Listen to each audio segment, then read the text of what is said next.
Hold fast to dreams, for when dreams go, life is a barren field frozen with snow.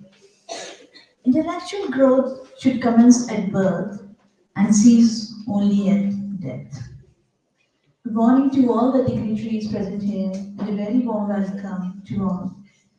Myself, Dr. Farhan Asparlo, the convener of Om Sterling Global University's 5 days faculty development program, Blended Mode, in collaboration with Maharaja Agrasen University, Solan, on advances in research and technologies in education with special reference to National Education Policy 2020, Day 4, Session 1. It's better 3 hours too soon than a minute too late. So without any delay, let us welcome today's convener, today's resource person, Dr. Parag Kalkar. Dr. Parag Kalkar, Dean Faculty of Commerce and Management at Savitribai Phule, Pune University. He is a member of Academic Council and Senate, SPPU, and also the director of Singar Institute. Currently, he is the director and the member of Singhar Institute, and he is also the member of Academic Council and the member of Senate at Savitribai Phule, Pune University. He is MCom, MNS in Finance, and PhD and FDP from IIMA. As far as his experience is concerned, he is first full-time Dean of Faculty of Commerce and Management, Savitribai Phule, Pune University. He had also been the professor and director of Singhar Institute of Management, and he has worked in Singhar Institute for more than a period of 21 years. And he has also worked as campus director and CEO at Singhar campus, Lonavala. He has worked as Deputy Registrar Academic at Singhar Institute, and he has also worked as Deputy Registrar Admissions at Singhar Institute itself. He has published a number of papers. He has published around 46 research papers in national and international research journals. And he had also been the treasurer, Association of Indian Management Schools, AIMS, he has also been associated with International Stress Management, ISMA, India. And he has declared and presented research papers in various national and international conferences. And he had been the life member ISTE, ICA, ISC, NIPM, NHRD, YHA, ISTD, IIMA. So let us welcome Dr. Parag Kalkar with a huge round of applause.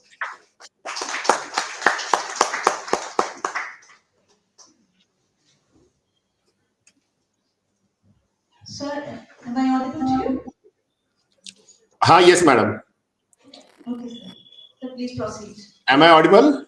Yes, sir. Yes. Thank you. Thank you, Farha, madam, for the kind introduction. Dignitaries who are present today from the Om Sterling Global University, Hisar, Haryana, Maharaja Agrasen University, Solan, HP, for this 5 days faculty development program hosted for the teachers on the topic Advances in Research and Technologies in Education, with special reference to New Education Policy 2020. Dignitaries who are present, Dr. N.P. Kaushik, Vice Chancellor of Om Sterling Global University, Professor Rakesh Kumar Gupta, Vice Chancellor of Maharaja Agrasen University. Dr. Ajay Poddar is the Pro Vice Chancellor of Home Sterling Global University. Teachers and my dear participants and faculty members. The new education policy has brought a lot of structural changes in the system of higher education in India. Before we move on, I just want to give you a portrait of why this was necessary and why we want to welcome this new education policy. I'll just start my presentation in a second.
One second, I'll just present my PowerPoint presentation.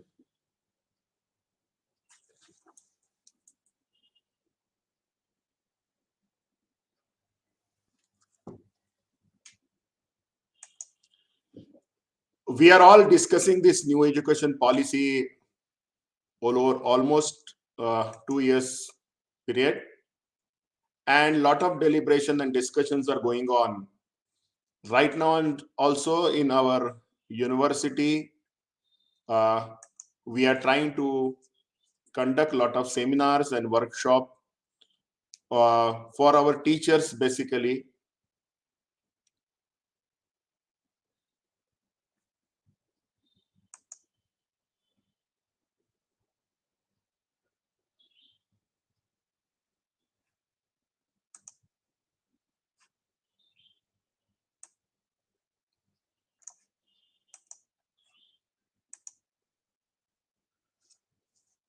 And due to this deliberation, lot of interaction with the teachers are going on. A lot of positive things and lot of challenges are being seen. And for all academicians, we have to cross these challenges, because the future which we are thinking to arrive at 2035, we all have to witness these changes which is happening around us. These all changes will definitely going to help us in future. Basically, there are structural changes, and that's why I just want to bring the presentation is there. I hope you're able to see the presentation.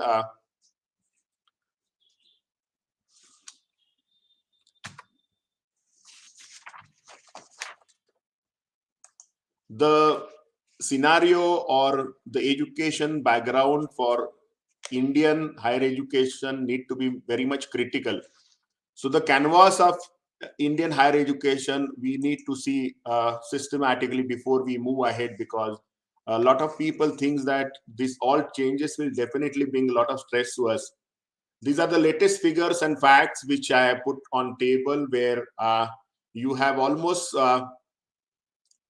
1,000 plus universities in this country. The breakup is 455 state universities, as old as 1857, which started University of Calcutta, Madras, and University of Mumbai. Then 126 institute which is granted the status of deemed to be universities, followed by 421 private universities. The number is very large. So on 18th October 22, the latest figure is 1,000, and 72 universities. These are not completely as a state-wise, 1056. Out of that, 896 are the member of Association of Indian Universities. If you see the breakup state-wise and combination of all three, that is central universities, state universities, deemed university, and private university, you will see the differences. In certain states, there are more state universities. In certain states, there are more private universities. Like that, Gujarat is dominated by the more private universities. Haryana is state universities and private universities are almost equal.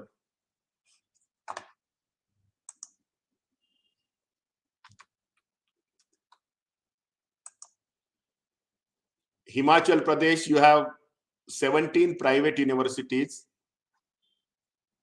7 state universities. There is no deemed to be universities. Like that, we have in Madhya Pradesh 40 universities, in Karnataka 24 private universities. So this is the breakup of all universities all across the state.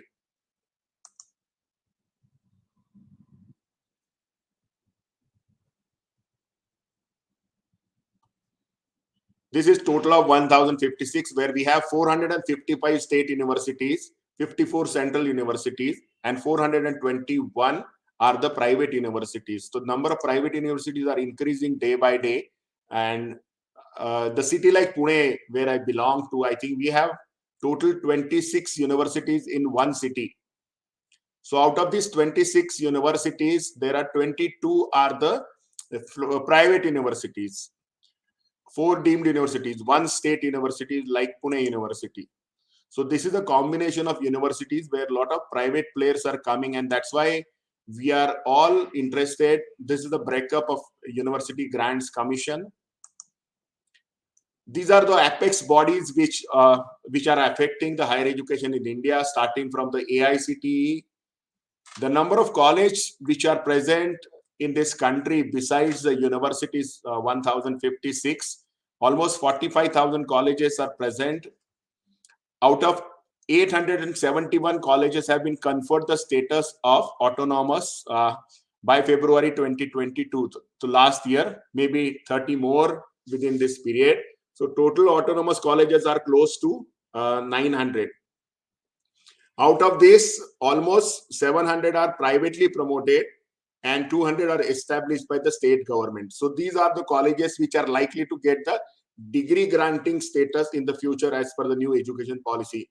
Then there are institutes of national importance like I-Square IT, Indian Institute of Management, National Institute of Technology, Indian Institute of Technology, School and Planning, Architecture. There are 161 institutions are there.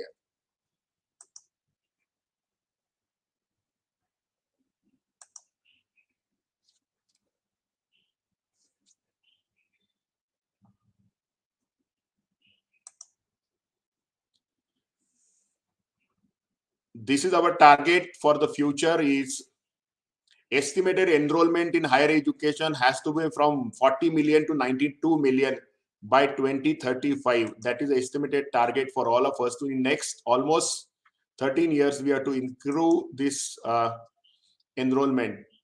The challenges before all of us, which I want to put it in irrespective of all these institute of importance are there.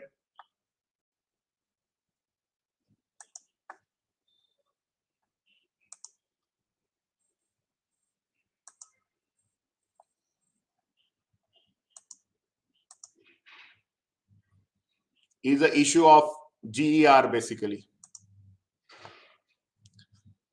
Irrespective of all the such institute, 1,000 plus universities are present in the state,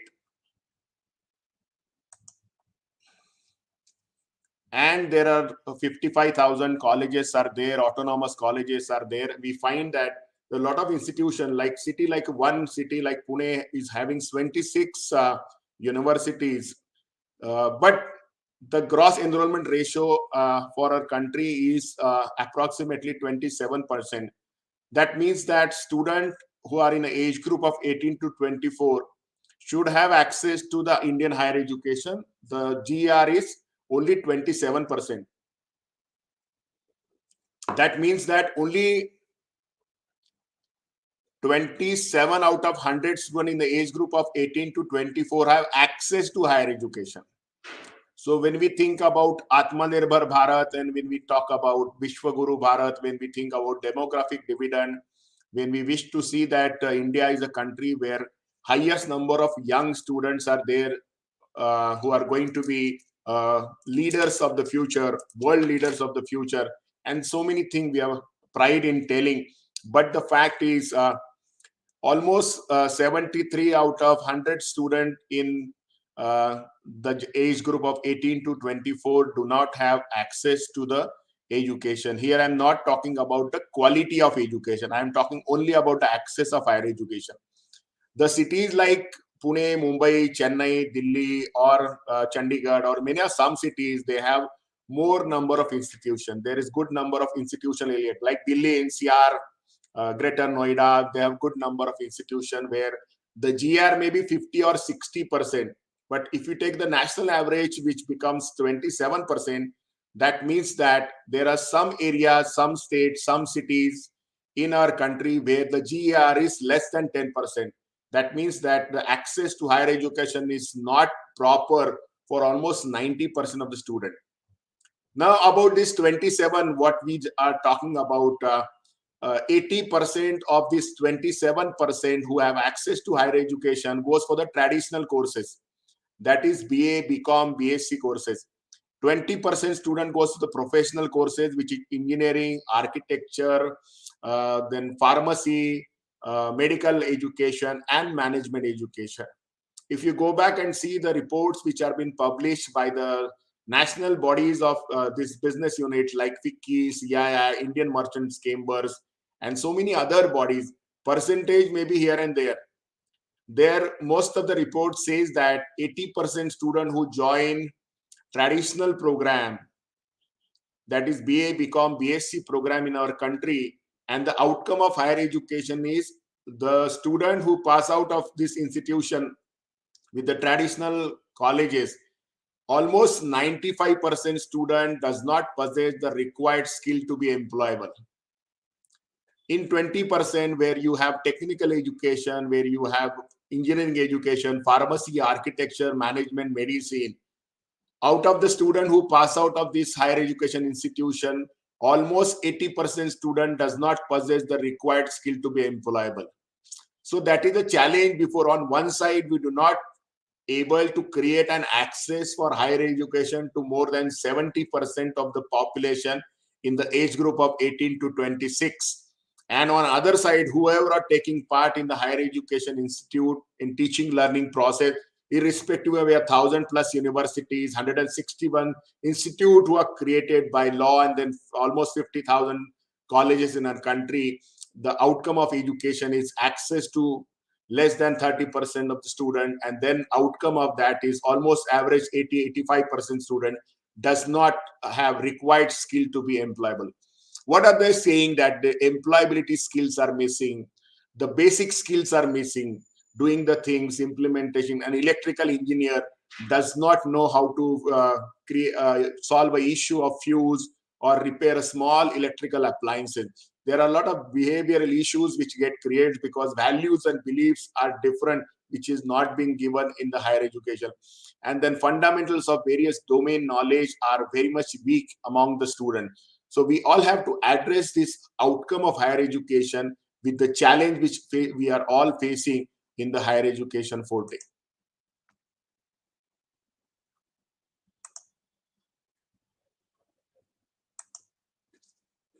Now the mission ahead for all of us is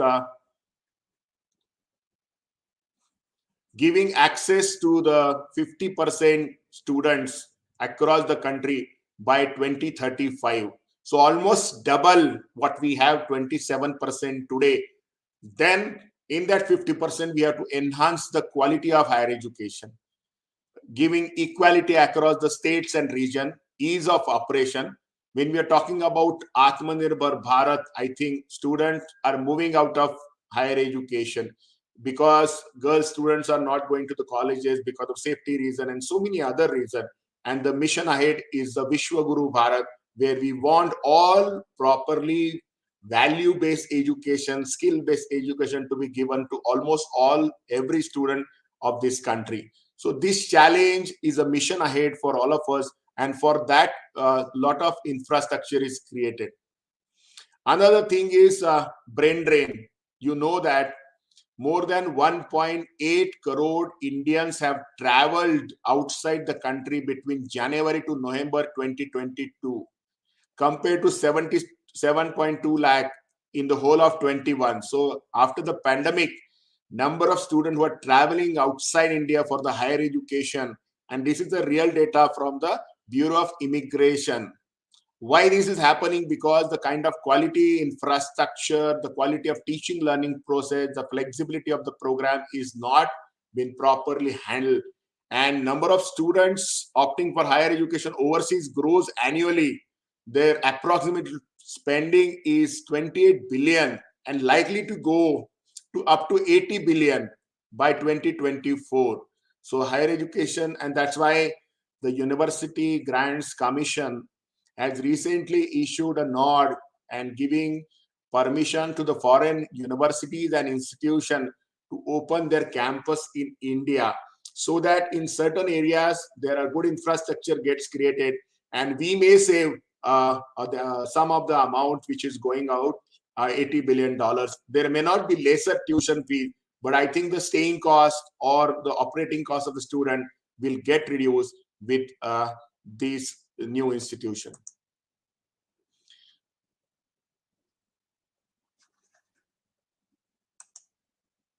These are the few glimpses of IIM. We have in total 20 IIMs. We have starting from, then we have triple ITs and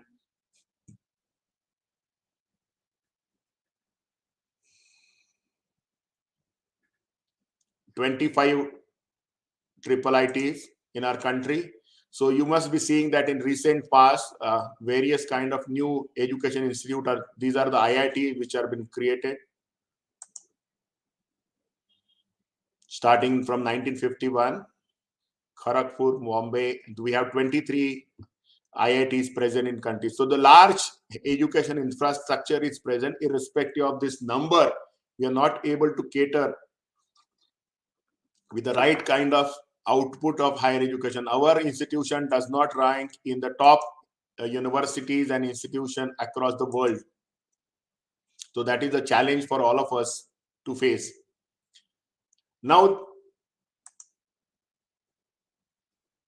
what is lacking basically, which we can think as a challenge in our higher education, that is the fundamental principles of this policy is, I'm sorry, this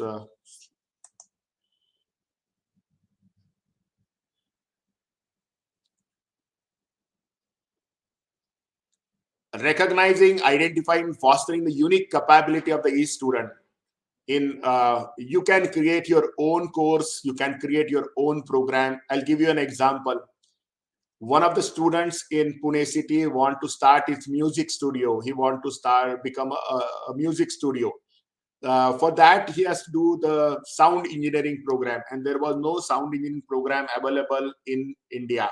So for that, he has to complete 4 years computer engineering program in India, where he has to study so many subjects. After completion of 4 years of engineering program, he went abroad and done 2 years master's program in sound engineering. So he has spent 6 years to complete sound engineering program. Still, he doesn't have the proper knowledge of music for himself. Then he come back to India. In Bombay, he was to set up a studio. Till he set up his studio, he had joined BA music program. So 4 plus 2, 6 plus 3, 9 years to took for complete his program.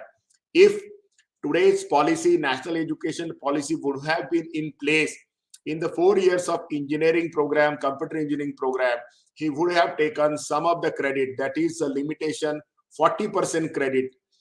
Out of that 40% credit, he must have taken 20% credit from the sound engineering from one of the world's best university, and then 20% from the BA music program. So within 4 years, he would have completed his required knowledge to create his own career.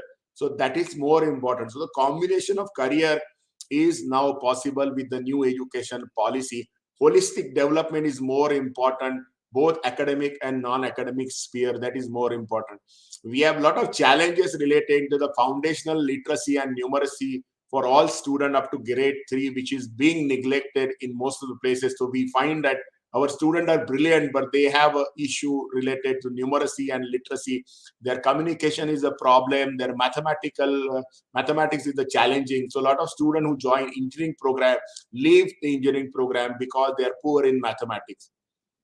Flexibility to that learners have ability to choose their learning trajectories and program, and thereby choose their own paths and life according to the talent and interest.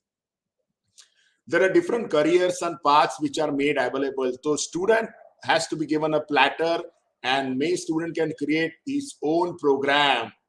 So like that, we can say that student is allowed to design the own combination of his career. He can choose the major and minor. So combination career can be created. There are a lot of challenges. We have 14 faculties in our university earlier. Medical was separated and become a trade state university. Then professional courses like engineering, technical courses separated, and we have a state university. And other courses have 13 faculties we have, which are like that compartmentalized from each other. Before the new education policies launched in 2017, the new act, University Act, came, which has demolished that barriers, and we become the 4 faculty university: commerce and management, engineering and science, humanities, and interdisciplinary science. Still further, we want to break away with all these facilities where student can learn, a commerce student can learn something from science, and science student can learn something from humanities.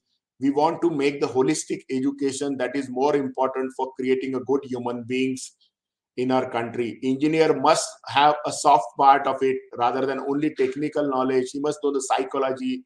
He must know the human mind. He must know the management side. He must know something about commerce. Similarly, a history student can learn about something in engineering. There are so many things which can be created out of the higher education rather than having hard walls between the faculties. So I think hard separation between science, extracurricular and curricular, vocational and academic streams, and to eliminate the harmful hierarchy among the silos of different areas. We know that medicine is treated topmost faculty, followed by engineering, then science faculty, then commerce faculty, and then arts faculty. Nobody looks below that. So I think that was a hierarchy which was created. We need to break that hierarchy, because as a country, we need good sportsmen, we need good people to run this country, we need good accountant, we need good scientists to this country. Besides, we need good doctors and engineers. So this mindset change is required by the new policy. Multidisciplinary and holistic education across sciences, humanities, arts, sports, to ensure the integrity of the knowledge. I think you must have a campus concept where the students are from commerce, science, arts, and any other discipline. They can work together. So I think that is the future, which is very important.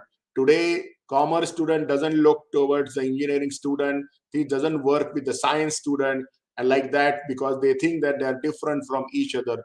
So emphasis on conceptual understanding rather than the rote and learning for examination. The whole system in India was exam oriented. Students were only working for the examination. They were getting awakened themselves for the examination, and only marks was the criteria for success and failure. What he does throughout the year was not getting counted and calculated. On the particular day of the examination, what he performed was the ultimate result of what student does for throughout the year. I think we all have to relook, because the coaching classes were become more prominent, the passing and percentage has become more prominent, and success and failure was only calculated on the basis of mark uh, get by the student in one examination. Now we have moved from the annual system to semester system, and in this new education policy, in the choice-based credit system, we have started with the concurrent and continuous evaluation. In my faculty, that is management faculty, we have asked the colleges not to focus on paper and pencil examination, because you cannot create or judge a manager or a leader in business with only paper and pencil examination. Rather than, you can create more holistic approach where team building can be nurtured, where work with the team, work individually, presentation, participation, group learning, individual learning can be focused. Our higher education system were more focused towards self-centric learning and not allowing peer learning, not allowing group learning, not allowing make presentation and work in groups. When you go to the real life, you have to work in teams, you have to understand the team, you have to understand human behavior, and so many other things which are required, which were not part and parcel of our higher education. So I think this is more important for all of us to understand that every student must have a basic understanding, conceptual understanding of the subject, and then he can apply his knowledge. Our examination system was 100% memory based examination. How exactly correctly he replicates the memory or the definitions which are available in the books on the answer sheet was only criteria which was given for the success and failure of the student. I think we all need innovation, we all need critical thinking, and that's why in the pandemic, you know that all the students who have passed because of the MCQ examination, there were no application of mind. We always thinking that that time open book examination should be conducted for a student, and the student union were also insisting that, sir, conduct open book examination.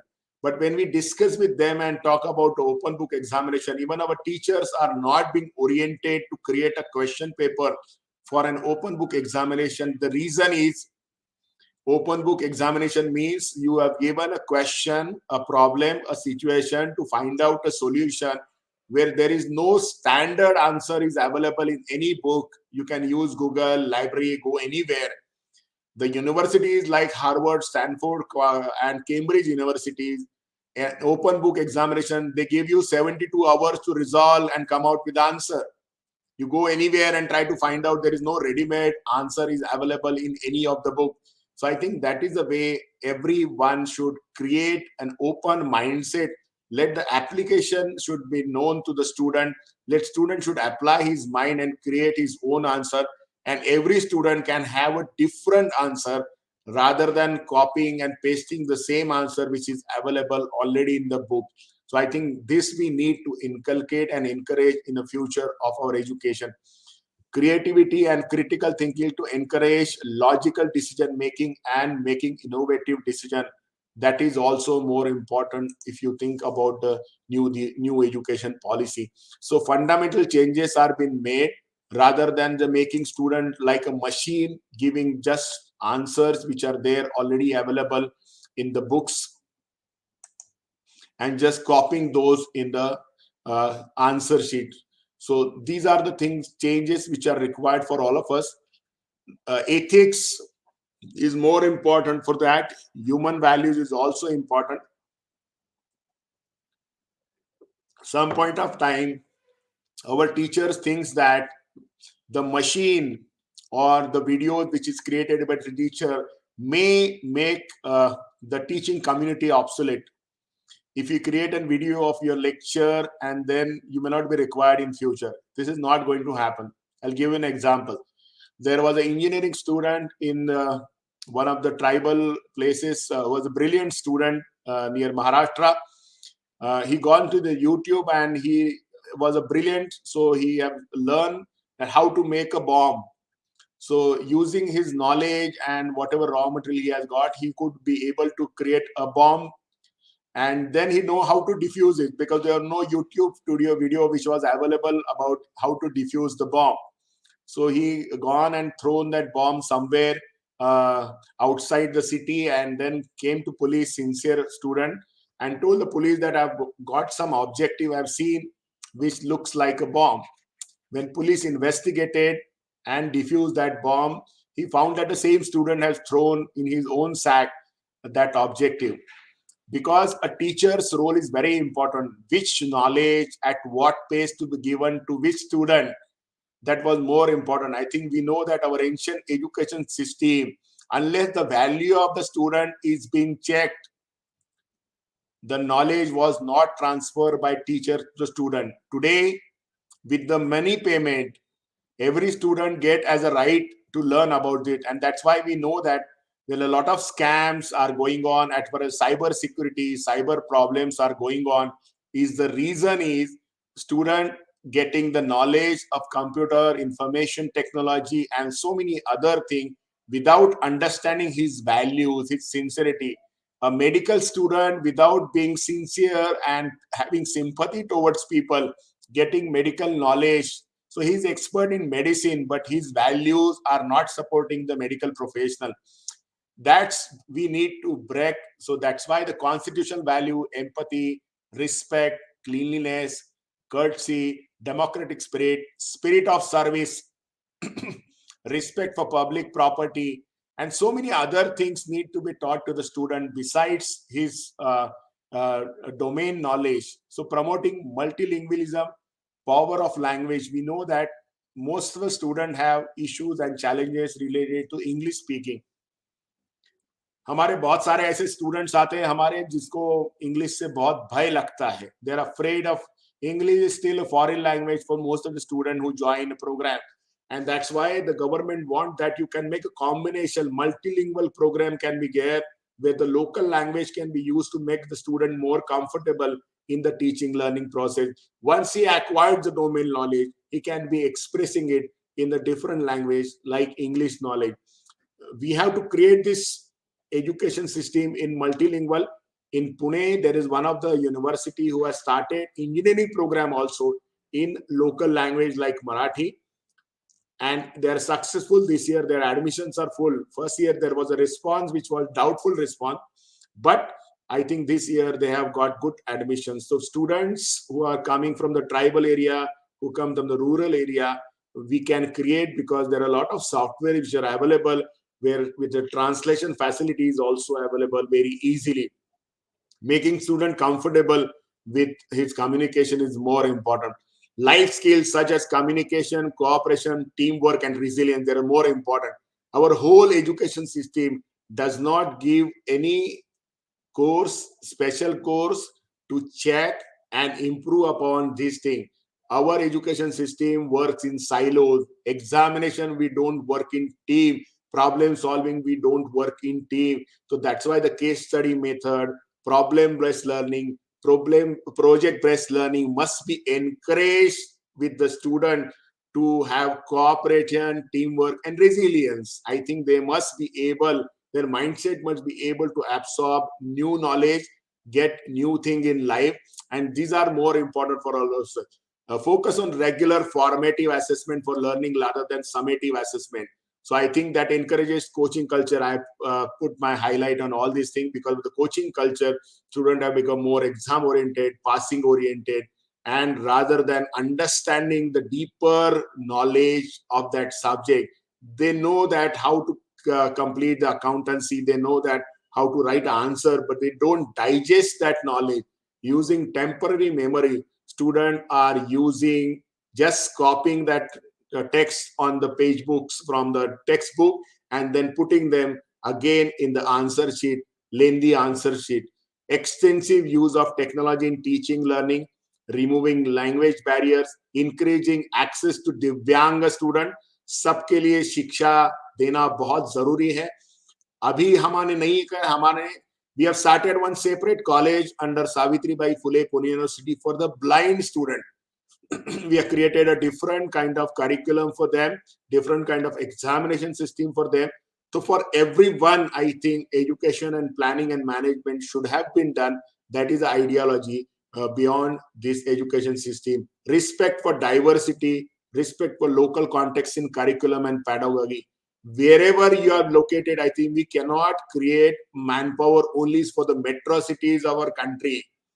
India is still a country which is dominated by the agriculture, and you know that in a particular season, because not getting the rice price, the agriculture output was thrown on the roads, and the agriculture is, our farmers are not happy. So I think like we have in Nasik, we have a grape grading program can be created because there are more wineries. In Paithani, which is a pure silk weaving area, we can create some program, few credit program, which can be given as additional credit for Paithani weaving, grape grading, then onion processing, tomato processing, and apple processing. So many things can be done, which is can create employment for the students locally, rather than every student is going to the Noida or any particular area in Delhi or in Gujarat or in Pune, Maharashtra, rather than going metro cities and crowding the cities. I think we can create a local employment for the student. That is more important for all of us to understand. In every college, we get that framework. Mostly autonomous college nowadays will get framework where you can have 40% credit which can be locally created and delivered for the student using local technology, which can be serving the local people, local industry, and local surrounding. I think that's the way you can create a culture for your education institution. Full equity, inclusion in concert tone with all education decision ensure that students are able to thrive in the education system. From memory based to innovation based education system is most important for all of us for the future. Rather than creating only machines, we must create a good human being, and that is more important for all of us. Synergy in curriculum across all levels for the education from early childhood care.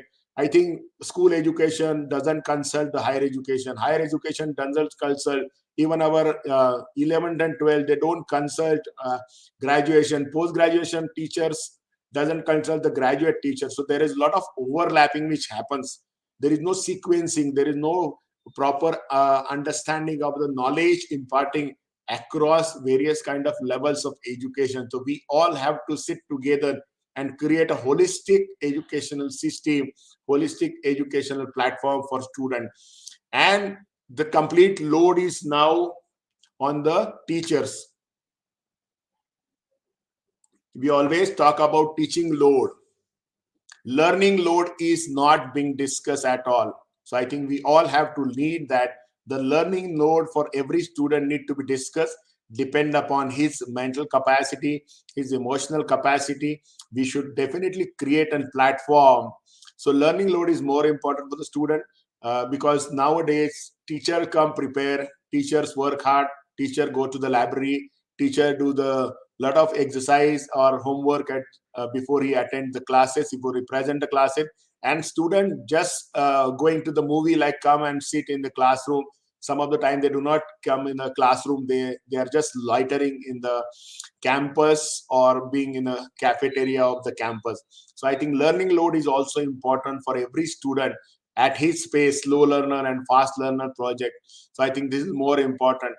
Teachers and faculty as a heart of learning process, their recruitment, continuous professional development. I'm very happy that these two universities have taken this initiative to have the discussion to understand about how these are challenging for higher education institutes. And positive working environment and service condition. Teacher is not a labor, teacher is not a worker, teacher is creating a new human being for the future India.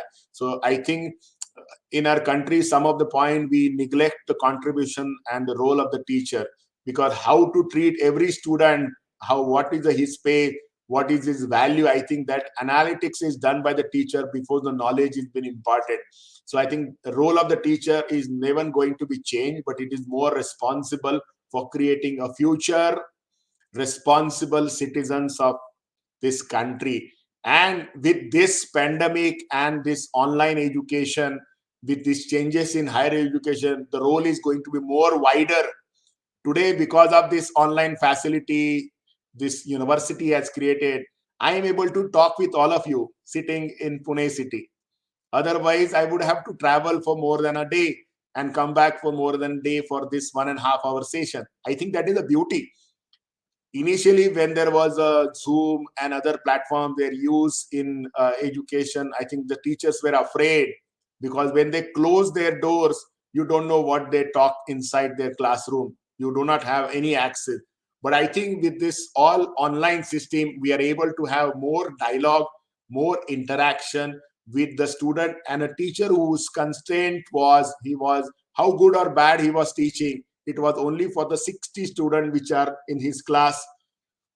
But now he can reach to thousands and lakhs of students. Every student can create his own MOOCs. So I think teachers present in different platform need different kind of training in the future. So I appeal all teachers, you can have access. If your English is good, if your knowledge level is good, you can get yourself trained with the different modes of delivery. Now the future of higher education is anywhere, any device, any time, any mode. The University Grants Commission has given equivalence to offline education, that is physical education, digital education, and ODL, open and distance mode education. So if you take knowledge through any mode, it is equivalent. Earlier there was physical education was treated good and distance education was not treated at par. But we can create a hybrid way of higher education where some of the education, like routine, when you're talking about the definition, when you're talking about the concept, you can create videos which can be posted on your LMS platform. You can put them on your student groups, and then discussion can happen. The soul of Indian higher education system was a dialogue between student and teacher, which has been lost in between. You go to the any literature, maybe 1,000, 2,000 years back, whole literature, including Ramayana, Mahabharata, all literature in everywhere is a dialogue between student and teacher, guru and shishya. Shishya was asking something and guru was clarifying. That's the knowledge process was there. I think today we have lost this process. We are coming with more structured pattern. But with this choice-based credit system, I think we can create system team where after concept knowledge student can get from online in offline mode, teacher can have a dialogue with the student. He can clarify his thought process. He can purify his thought process. He can clear his doubts. I think that's a combination for the future where teachers can be present online, offline, on digital media. So everywhere you're present can be seen. There is nothing harm. Initially, you can create something with the help. In our university, we have trained 200 teachers using some expert from the drama, because again, it's a different technique. Doing teaching, learning through online mode is a different technique. Your knowledge may be perfect, but how to deliver that knowledge using animation is a technique. So that technique you can learn, that technique you can adopt, that technique you can try with a small group in your college or university, and definitely see that you have omnipresent. Because if I'm teaching a good mathematics, my style of teaching is good, I'm not able to reach beyond the student who are available in my class. But if you go on a digital media and use multilingual things, there are translators which are available. I can reach to the lakhs and thousands students in this country with my expertise and help them to have better light and tight regulatory frame. I was talking about there are so many regulators, still they are present, irrespective of new 2020 policy. In 23 also, we have AICT, we have Medical Council, we have Dental Council, we have so many other bodies which are present in our country. They are overlapping with their expertise. I think we must somewhere create a teacher-friendly, institute-friendly system where out-of-box idea can be encouraged, autonomy can be given, self-governance can be encouraged. So, and that's the idea in this new education policy, where good universities, good colleges can be given degree granting status because they know what is quality is about. There is no central body who only knows about quality. Everybody is a brand conscious, and every university or every college thinks that their brand should be there, maintained in the heart and soul of the student.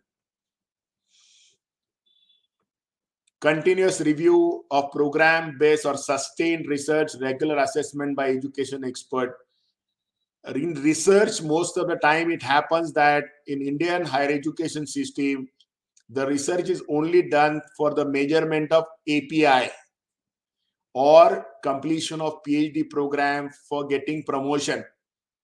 I always ask and appeal all the researchers who are doing research that first, before we start our research, when we create a research problem or try to find out a research gap, try to answer one thing. What recommendation or conclusion we are going to write in a research paper or in thesis? Who is going to read those lines? Is there any individual who is going to read those lines? Is there the government for whom these lines are prepared? Is there any organization who will use those lines? If nobody is going to read those lines, then we need to revisit and check that what is the purpose of our preparation and doing research paper. Recently, I gone through a PhD thesis. There was a comparative study of the financial performance of company X listed on stock exchange and company Y listed on stock exchange. I have asked student in the Viva, because the thesis has come from some other university, that who is the consumer of your research outcome. And the funny part of it is, when the ready-made data, secondary data is available on the website of National Stock Exchange or Bombay Stock Exchange or on the company website, he has used the questionnaire method, because he thinks that the time there, if the ready-made data is available for comparison, why you need to spend 3 years to publish your research? So what he has done a questionnaire method where the same question, what figure was available as a secondary data, was asked to the respondent कि इस company का performance कैसा है आपको लगा, like that, and then based on that, where the data is already available. So I have got 180 out of 100. Still you are asking people that the same answer and verifying that answer, which was not required. I said neither X nor the Y company management is interested, because they are not comparing. If at all they are comparing, you are using the past 3 years data, which is not relevant today. So I think every researcher need to understand that who is the consumer of my research outcome, who is the consumer of my PhD thesis outcome. I ask one question to all people who come for the interview in my university, who have done PhD maybe 5 years before or 10 years before. I ask them to open the page where they have only mentioned the scope for further research. And then I ask them one question, that have you ever read this line, that is scope for further research? Have you ever thought that your own research can be taken further, because you have only put in limitation that because of the paucity of time, I could not got time, something more can be done, and these are the 4-5 points which could have been done. So you yourself is not interested in pursuing that research further. That's the way. And one more thing, for all researchers who are present, without any criticism, there is always something we write emotionally in our recommendation. You go to research outcome, you go to the PhD thesis outcome, and check. We do not want to criticize an individual or a research supervisor, but most of the research recommendations are like switch are good thoughts. Always speak truth, respect your elders in a similar way.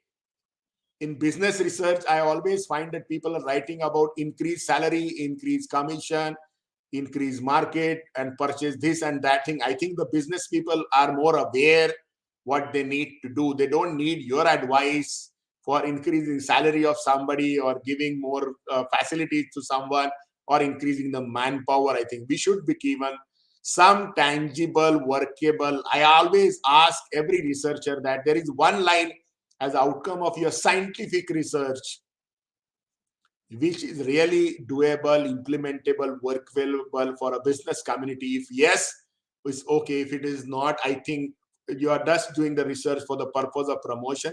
You're doing research for getting something as outcome of your PhD for the promotion purpose or getting some additional salary out of it. So this is more important.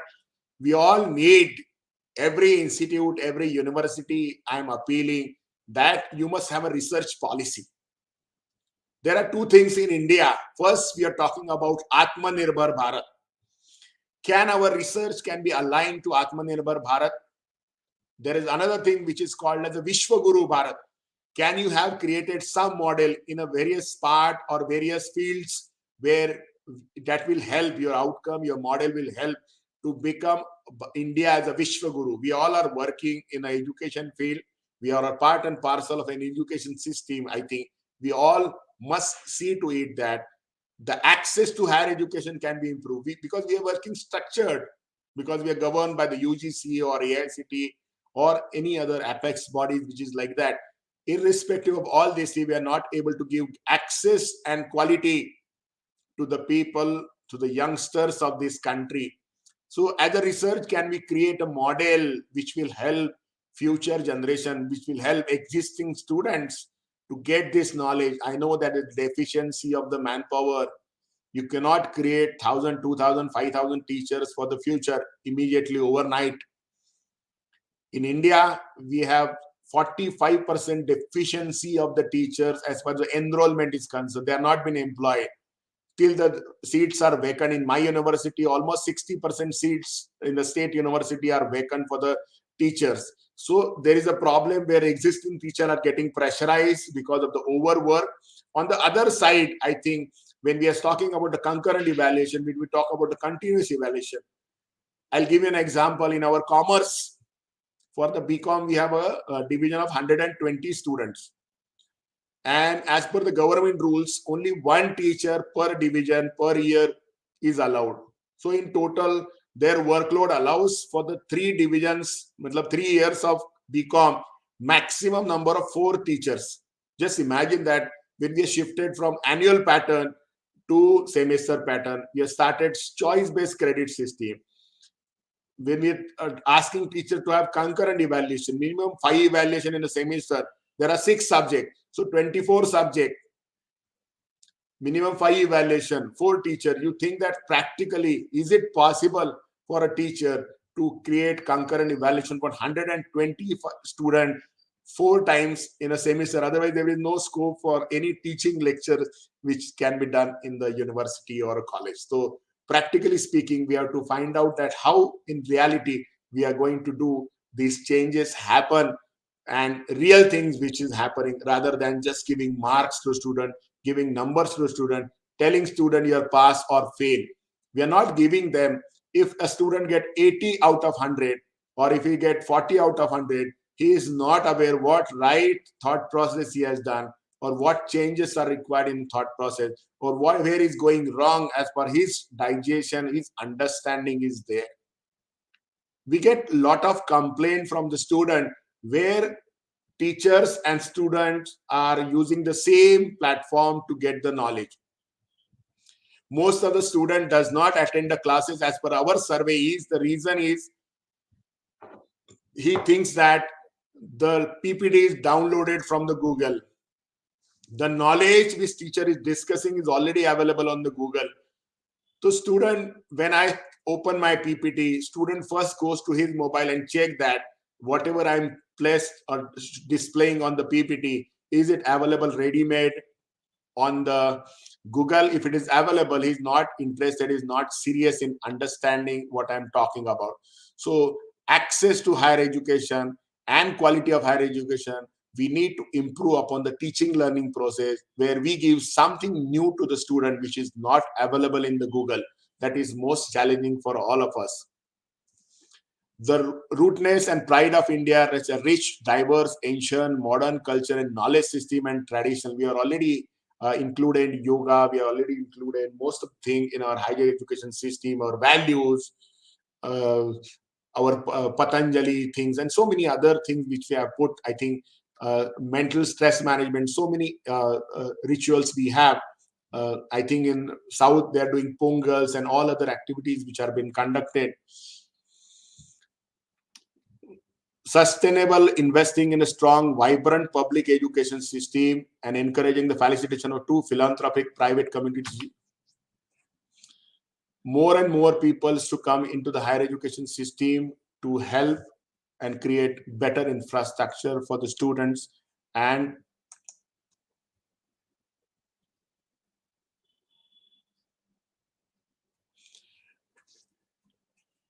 now the action plan for all of us to understand is multidisciplinary education.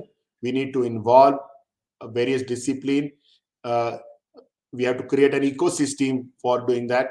Academic bank of credit is the most important field where student can store his data in a particular academic bank, and where There is multiple entry and exit is allowed. It's a flexibility which students is allowed, where he can get some other good programs which can added with the help of Swayam or MOOCs or online program. Now UGC is also allowing dual programs. Student can simultaneously do two full-time, one part-time degree programs. So many, it's 100% flexibility is allowed, which is depend upon the student. I should not call as a customer, but student-driven education economy. Internship embedded degree program is the most important thing, because what it has to do student with the knowledge where it is applied, where it is work, because student used to do the management program MBA, but he has never seen how industry works. Student does the commerce program, but he doesn't know that how the bank and insurance company works. So I think with the internship embedded program, it has created ecosystem, and we have to go it more systematically. For our BCom student, we have done a MOU with Institute of Company Secretaries of India, Institute of Chartered Accountant of India, National Institute of Securities and Market, and Cost and Works Accounting, where the student for the period of 6 weeks used to work.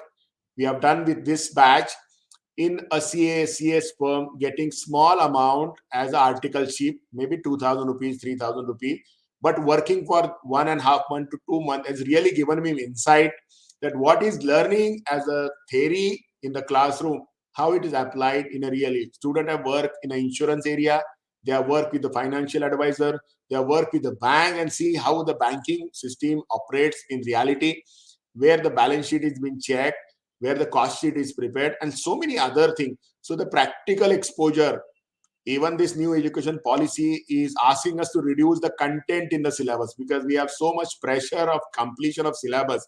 Content. You can reduce that content by 30% and give exposure that whatever student have learned, he know where to apply in the real life, where to practically implement. He's learning GST only laws and then clauses, but how the GST return is been filled up, if what are the queries which get created, how to resolve that issue, cyber security, forensic accounting, so many things are there.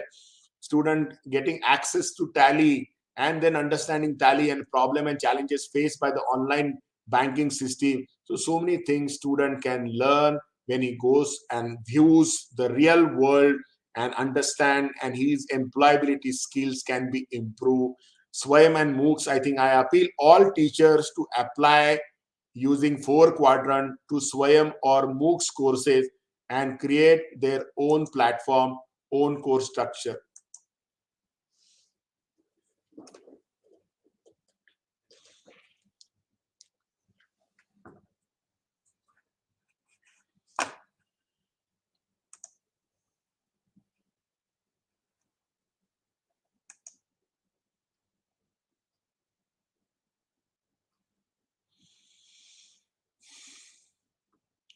Yeah.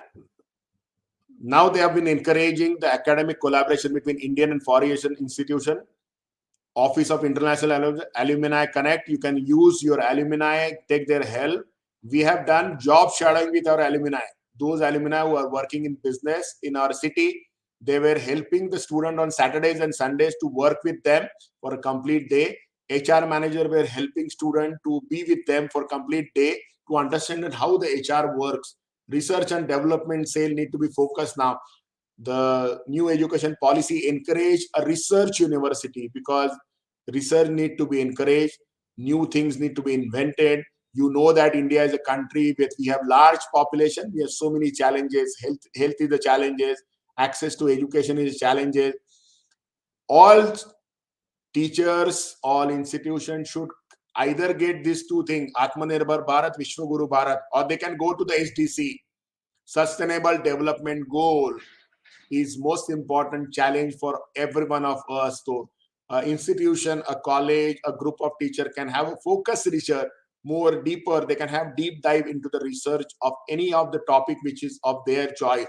And you can create a niche, because we do the research in any field. We do the research in every field, rather than we can do the research in the focus field, going deeper and deeper every year. So after 4 or 5 years down the line, your institution or your college or your university can be recognized for a particular research which can help the state government, the local government, or a central government to create a beautiful policy out of it. Accreditation.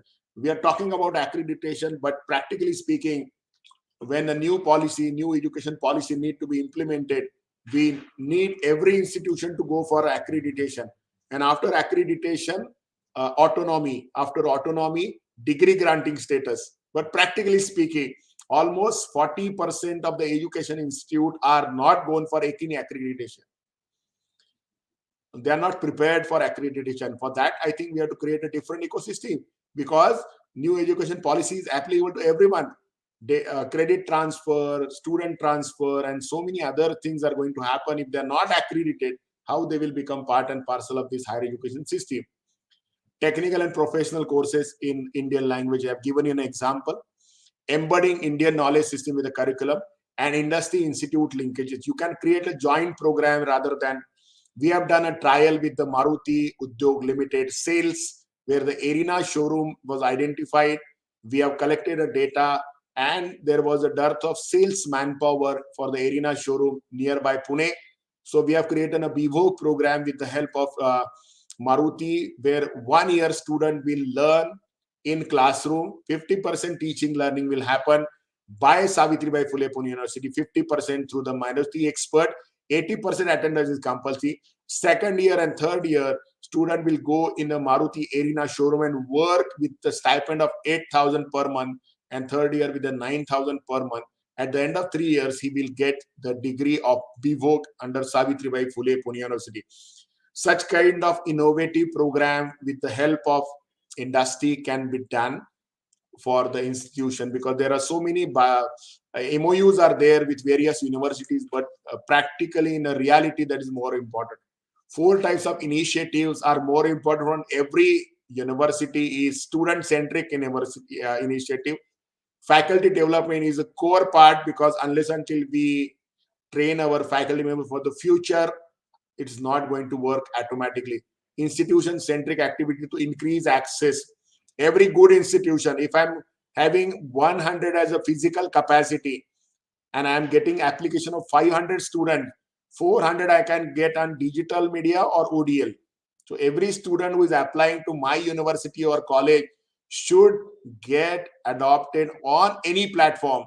So any device, any mode of higher education can help my institution to absorb my student.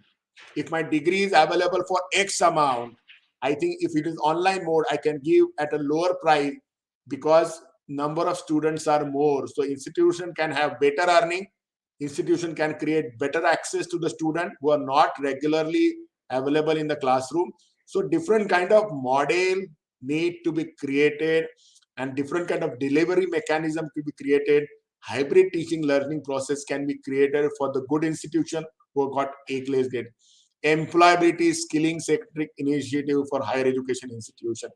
You have to check that what happens to a student who pass out from your institution completing engineering program or commerce program or a science program, where is getting employed, what is the feedback of your employers, how you can improve upon the feedback, or you can jointly work with the industry, where student can be exposed for some period of time with the industry. Either industry people come and conduct some classes, or your student can go in the industry and get good exposure of what is the latest thing which is happening in the industry. So I think that is more important for all of us to start this kind of initiative for better thing.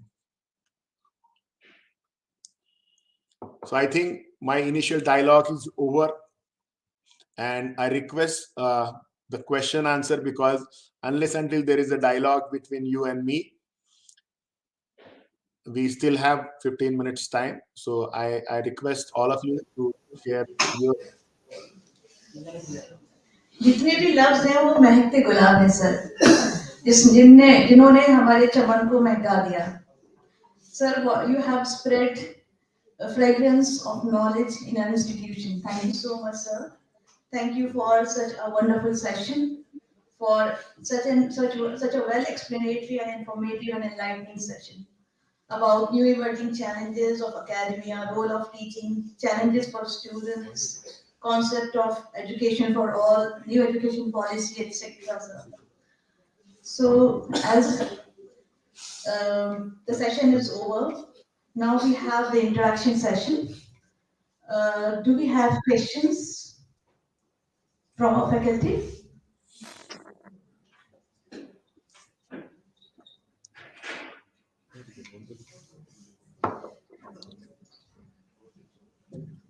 Yes, do we have any question? Would you like to raise any question? All right, sir. Thank you so much, sir. It was already been quite explanatory that we do not need questions. Okay, sir. Thank you so much.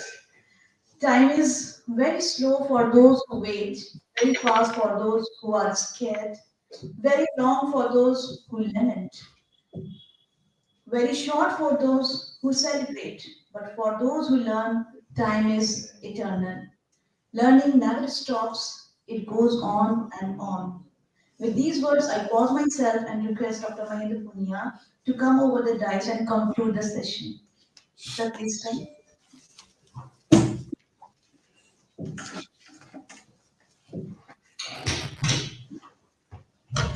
Good morning to all. Thank you, sir. It's a very nice session. You have to explain very well to our participants about the challenges and the new education policies and how can solve the challenges by using this new education policy.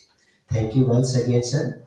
Uh, I hope our participant will be benefited from your presentation, from your representations. So thank you once again to you, sir, and for our participants for the listening this one, because the listener is the one most important part of the session. So I would request to our participants to meet in the next session. Our next session will be started at 2:30, and the speakers will be Dr. Narendra Kumar, who will be talk on the professional development and ethics. Because this is very important that we are going to professional development, but without any ethical, it's not a good. So we meet on 2:30 another time. Okay, thanks to all. Okay, thank you.